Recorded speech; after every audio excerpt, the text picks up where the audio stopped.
The message we hear in all three readings of this day is simply epata, that is, be open.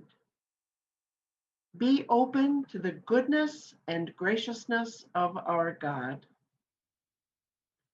The prophet Isaiah speaks words of hope to the Israelites wandering in the desert, to those whose hearts are frightened. He says, be strong, fear not, and encourages them to be open to the saving work of God, who will open the eyes of the blind and open the ears of the deaf. God will transform even the earth with streams bursting forth in the desert and burning sands becoming pools and springs of water in thirsty ground. James speaks of welcome and hospitality. That is, of openness to both the wealthy and the poor. We are one in Christ. For those of us baptized into Christ, there cannot be any judgment of worthiness of another to be in our company, to be part of our communities of faith. Our call and our behavior is to be open to all. And finally, in Mark's Gospel, we hear the familiar story of Jesus healing the deaf man who also had a speech impediment. Here it is that Jesus speaks, epata, and that is, be opened. And indeed, the deaf one's ears were opened and his speech impediment was removed. Perhaps you have seen the recent Facebook posts of people receiving the gift of glasses that allow those who have been colorblind to suddenly see color. In each case, the new vision erupts in emotion for the one being able to see. Their lives are changed for sure. Other Facebook posts portray babies or children or young adults who are given hearing aids and who hear human voice and music for the first time. Such hearing allows them to speak more clearly as well. These are certainly stirring stories, and the aids to sight and hearing transform their lives.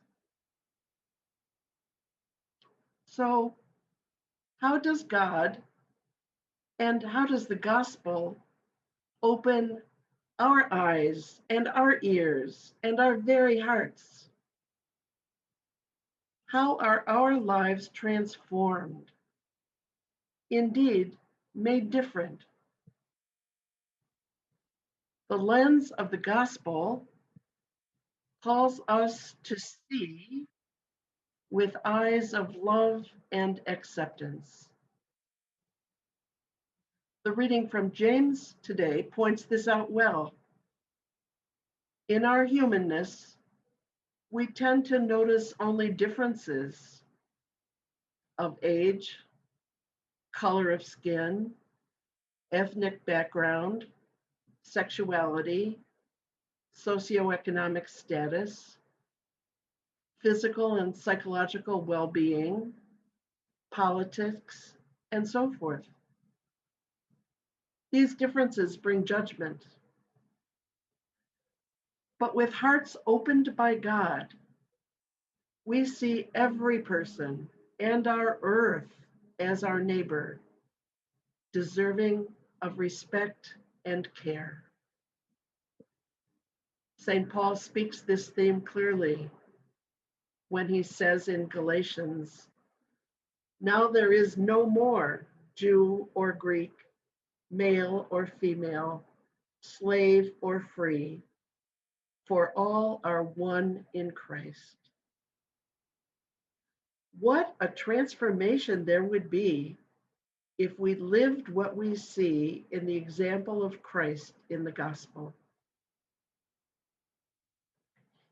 In 2018, the United States Conference of Catholic Bishops published a document that was entitled, "Open Wide Our Hearts, the Enduring Call to Love, a Pastoral Letter Against Racism." I suggest that their statement applies to any and all discrimination. They say, and I quote, "Racism arises when, either consciously or unconsciously, a person holds that his or her race or ethnicity is superior and therefore judges persons of other races or ethnicities as inferior or unworthy of equal regard." When this conviction of attitude leads individuals or groups to exclude, ridicule, mistreat, or unjustly discriminate against persons on the basis of their race or ethnicity, it is sinful. According to the bishops, it is sinful. They reveal a failure to acknowledge the human dignity of the persons offended, to recognize them as the neighbors Christ calls us to love. The voice of God calls us to hear the gospel with open minds and hearts. And like the one healed in the gospel, not only to hear, but to speak that message with our lives. Isaiah says, "That I might know how to speak to the weary, a word that will rouse them."